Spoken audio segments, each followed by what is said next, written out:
Hello friends, मैं विकास कुमार और आप सभी का स्किल इंडिया के यूट्यूब चैनल पर स्वागत है। फ्रेंड्स, जो आज का हमारा वर्कशॉप कैलकुलेशन एंड साइंस है, जिसमें मॉड्यूल 5 है। इससे पहले मैंने पार्ट 1 सॉल्व कराया था। जो आज का हमारा पार्ट है, यानी कि जो हमारा पार्ट वीडियो जो हमारा पार्ट है वो है हमारा 2 नंबर। तो चलिए देखते हैं कि हमारा जो पार्ट नंबर 2 है, यानी कि मॉड्यूल 2 में इसमें कौन कौन सा क्वेश्चन दिया हुआ है और उसे हम सॉल्व करने की कोशिश करते हैं। तो जो हमारा क्वेश्चन दिया हुआ है 95 नंबर का, इससे पहले 94 नंबर का हो गया था। तो 95 नंबर का दिया हुआ है कि किसी पत्थर की अधिकतम ऊंचाई क्या होगी यदि उसे 20 मीटर प्रति सेकेंड और जो हमारा ग्रेविटी दिया हुआ है 10 मीटर प्रति सेकेंड स्क्वायर के वेग से ऊपर फेंका जाता है। तो जो एक हमारा फार्मूला होता है v square equal to u square plus 2a yes. यहाँ पर ए को हम जी भी मान सकते हैं। जो हमारा ए होता है वही हमारा जी होता है। तो जो हमारा पत्थर है, अगर हम ऊंचाई पर फेंकेंगे तो एक निश्चित दूरी के बाद जो हमारा पत्थर का गति होगा वो शून्य हो जाएगा, यानी अंतिम वेग हमारा शून्य हो जाएगा। उसके बाद वो पत्थर पृथ्वी की ओर आएगा, यानी कि जो हमारा ग्रेविटी होगा या फिर ए वो हमारा ऋणात्मक होगा। तो जो हमारा दिया हुआ है कि भी इक्वल टू अंतिम वेग, यहाँ पर अंतिम वेग जो पत्थर का होगा वो हमारा 0 हो जाएगा, जबकि प्रारंभिक वेग दिया हुआ है हमारा 20 मीटर पर सेकेंड। तो जो हमारा 20 का वर्ग होगा वो होगा 400 प्लस 2 ए पूछ रहा है, ए जो हमारा है ये पूछ नहीं रहा, यहाँ पर दिया हुआ है ए या फिर जी 10। और जो हमारा यस होता है ये डिस्प्लेसमेंट होता है ना कि टाइम। तो यहाँ पर यस निकालना है, तो 400 को इस पार भेजेंगे तो 400 माइनस 400 इक्वल टू जो हमारा ग्रेविटी होगा मतलब जी या फिर ए यहाँ पर निगेटिव होगा, तो माइनस 20 गुणे एस। माइनस से माइनस कटा, 0 से 0 कटा, 40 से 20 2 से जब हम डिवाइड करेंगे तो ये 20 बार में जाएगा। तो डिस्प्लेसमेंट इक्वल टू जो होगा हमारा ये 20 मीटर आएगा, यानी option number B is right answer. Next question है कि एक इकाई समय में किया गया कार्य क्या होता है। तो जो हमारा कार्य का डिफिनेशन होता है कि किसी वस्तु पर बल लगाकर एक स्थान से दूसरे स्थान करने को ही हमारा कार्य कहलाता है। यानी कि जो हमारा वस्तु है इसको हम बल लगाएं यफ, और जितना भी मतलब कि वो दूरी तय किया उसे ही हम कार्य करते हैं। तो यफ गुणे यस इक्वल टू होता है हमारा कार्य। यहाँ पर फोर्स गुणे यस से हमारा डिस्प्लेसमेंट होता है। अब इसी के कार्य करने की इकाई को ही हम शक्ति कहते हैं, यानी कि कार्य करने की दर को हम शक्ति कहते हैं, और शक्ति को हम वाट से दर्शाते हैं। तो जो क्वेश्चन पूछा है कि एक इकाई समय में किया गया कार्य क्या कहलाता है, वो हमारा होता है शक्ति, यानी कि option number B is right answer. यदि अगर हम यहाँ पर ऊर्जा पूछता तो यहाँ पर जो हमारा डिफिनेशन होता है ऊर्जा का वो होता है कि कार्य करने की क्षमता को क्या कहते हैं, तो वो हमारा होता है ऊर्जा। जबकि त्वरण अलग डिफिनेशन होता है और बल का भी अलग डिफिनेशन होता है। बल का मात्रक न्यूटन होता है, त्वरण का मात्रक मीटर प्रति सेकेंड स्क्वायर होता है, जबकि शक्ति का हमारा वाट होता है और ऊर्जा का मात्रक जूल होता है। यहाँ पर option number B is right answer. Next question है कि वह वस्तु का कार्य करने की क्षमता को क्या कहते हैं। यानी किसी भी वस्तु पर हम कार्य कर रहे हैं उसका मैक्सिमम कैपेसिटी के बाद जो हमारा कार्य होता है वो शून्य होता है। यानी कि जो हमारा ऊर्जा का डिफिनेशन होता है वो होता है कि कार्य करने की क्षमता को ऊर्जा कहते हैं, यानी option number A is right answer. यानी कि किसी वस्तु के कार्य करने की क्षमता को हम ऊर्जा कहते हैं, जबकि शक्ति ये अलग होता है। तो ऊर्जा का मात्रक हम जो होता है वो होता है जूल, यानी कि option number A is right answer. Next question है कि शक्ति आउटपुट और शक्ति इनपुट के अनुपात क्या होता है। जब भी हम मोटर में इनपुट देते हैं और जो आउटपुट प्राप्त होता है उसको हम दक्षता कहते हैं, यानी एफिशिएंसी। तो शक्ति आउटपुट और शक्ति इनपुट के अनुपात को हम दक्षता कहते हैं, यानी कि output upon input equal to efficiency. ये हमारा C is right answer. Next question है कि 1 न्यूटन का बल किसी वस्तु पर कार्य करता है और उसे 1 मीटर की दूरी तक चलाती है, तो उसे क्या कहते हैं। तो जो हमारा कार्य का डिफिनेशन होता है कि यदि जो हमारा ये वस्तु है अगर 1 न्यूटन बल लगाएं और जो हमारा डिस्प्लेसमेंट हो गया, मतलब कि जो ये वस्तु है एक स्थान से दूसरे स्थान तक हो गया, यानी डिस्प्लेसमेंट, इसी को हम कार्य कहते हैं। जो कार्य का मात्रक होता है ये जूल होता है। तो जो हमारा क्वेश्चन दिया हुआ है कि 1 न्यूटन का बल यानी कि जो एफ होता है फोर्स, इसका मात्रक न्यूटन होता है। यानी कि बल किसी वस्तु पर कार्य करता है और उसे 1 मीटर की दूरी तक चलाती है, मतलब कि जो यस है डिस्टेंस या फिर डिस्प्लेसमेंट दूरी तक चलाती है, तो इसी को हम जूल कहते हैं। तो जो एक कार्य होता है यही 1 जूल के बराबर होता है, यानी option number A is right answer. Next question है कि 1 जूल में कितने अर्घ होते हैं। तो जो 1 जूल होता है इसमें 10 के पावर 7 अर्घ होता है, यानी option number C is right answer. 1 joule बराबर 10 के पावर 7 अर्घ होता है। यह एक वैल्यू दिया रहता है जिसे आपको याद रखना बहुत ही आवश्यक होता है। ये हर जगह पूछे जाने वाला मोस्ट क्वेश्चन है। नेक्स्ट क्वेश्चन है अगला प्रश्न कि 1 किलोग्राम में कितने न्यूटन होता है। तो जो हमारा 1 केजी होता है इसमें 9.81 न्यूटन होता है। ये भी हमारा वैल्यू दिया होता है, यानी option number C is right answer.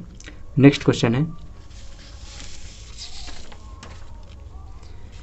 कि एक मैट्रिक सिस्टम में 1 हॉर्स पावर में कितने वाट्स होते हैं। तो जो हमारा मैट्रिक सिस्टम होता है उसमें हमारा 735.5 वाट होता है, जबकि ब्रिटिश सिस्टम में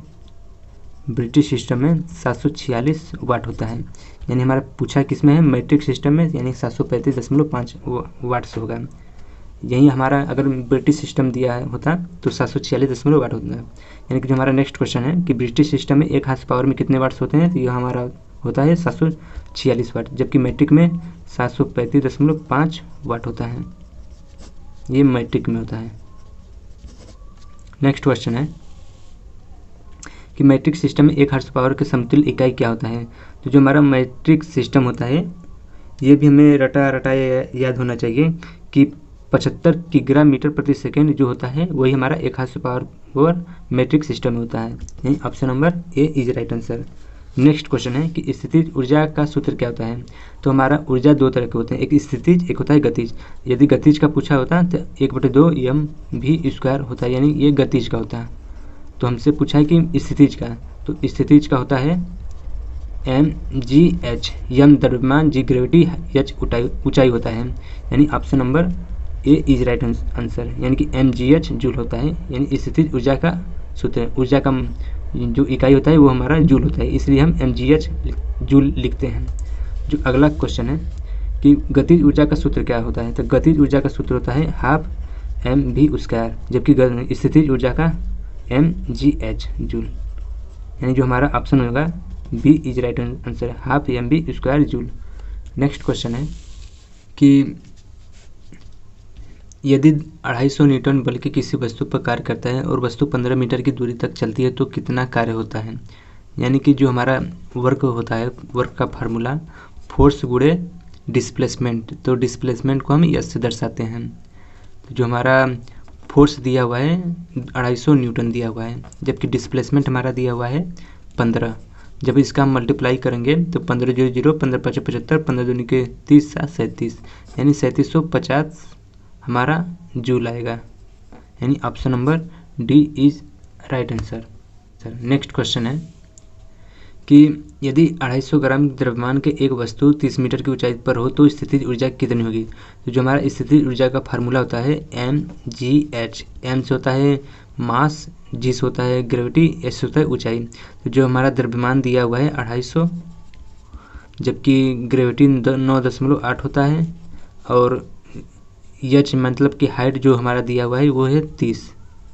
जब इसमें आपस में मल्टीप्लाई करेंगे तो 0 से जब इसका दशमलव हटाएंगे तो कट जाएगा, तो यानी 25 गुणे 98 गुणे 30। जब इसका हम मल्टीप्लाई करेंगे तो जो हमारा आएगा वो होगा 73,500, यानी 73,500 हमारा जूल आएगा।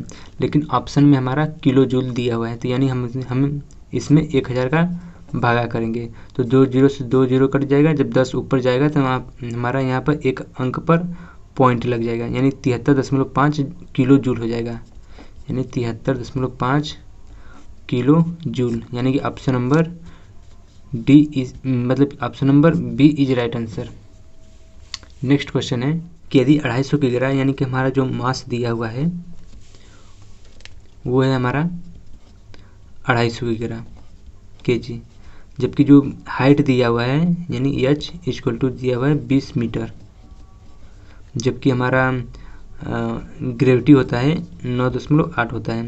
यानी कि जो हमारा इस पोटेंशियल एनर्जी होता है यानी स्थितिज ऊर्जा, इसका सूत्र होता है mgh 1962 joule. Option number C is right answer. Next question है कि यदि किसी 15.5 की ग्रह के भार को 4.4 मीटर ऊंचाई तक उठाया जाता है तो जूल में कितना आकार किया कार्य होता है।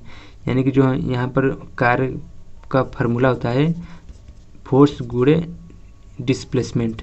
जो हमारा फोर्स है वो नहीं दिया हुआ है, जो हमारा फोर्स है वो नहीं दिया हुआ है, जबकि डिस्प्लेसमेंट दिया हुआ है 4.4। यानी कि सबसे पहले हम फोर्स निकालेंगे, तो जो फोर्स होता है m गुणे g। यानी कि m दिया हुआ है हमारा 15.5 गुणे, जबकि g दिया हुआ है 9.8। जब इसका मल्टीप्लाई करेंगे तो 151.90 आएगा, 151.90। जब हमारा फोर्स न्यूटन इतना आ गया 151.90, जबकि डिस्प्लेसमेंट दिया हुआ है 4.4। जब इसमें इसका मल्टीप्लाई करेंगे तो हमारा आएगा 668.36 जूल। यानी कि 668.36 जूल। जो हमारा ऑप्शन है 668, यानी कि 668 न होकर हम 669 लगभग लगा सकते हैं, यानी option number D is right answer. Next question है कि एक 5 ग्राम द्रव्यमान की बुलेट जो कि 500 मीटर प्रति सेकंड की स्पीड से चलती है तो गतिज ऊर्जा क्या होगा। जो हमारा यहाँ पर गतिज ऊर्जा का सूत्र होता है हाफ mv² होता है, जबकि जो हमारा द्रव्यमान दिया हुआ है m = 5 ग्राम, और जो वेग दिया हुआ है वैल्यू वो हमारा दिया हुआ है 500 मीटर पर सेकेंड। तो जो हमारा क्वेश्चन फार्मूला होता है हाफ mv², 1/2 मास 5 और जो v = है 500, यानी 500 गुणे 500। तो जो आंसर आएगा वो आएगा जूल में। तो 1/2 गुणे 5/1000 का हम भागा करेंगे, जबकि 500 गुणे 500 दिया हुआ है। तो 3 जीरो से 3 जीरो कट गया, 2 से यहाँ पर 25 बार में कट गया, यानी कि 25 गुणे 25, यानी कि जो 25 का वर्ग होता है 625 जूल होगा। यानी option number B is right answer. तो दोस्तों आज के लिए बस इतना ही, क्योंकि जो हमारा मॉड्यूल 5 था ये जो हमारा पार्ट था ये 2 था, जो आज हमारा समाप्त हो गया है।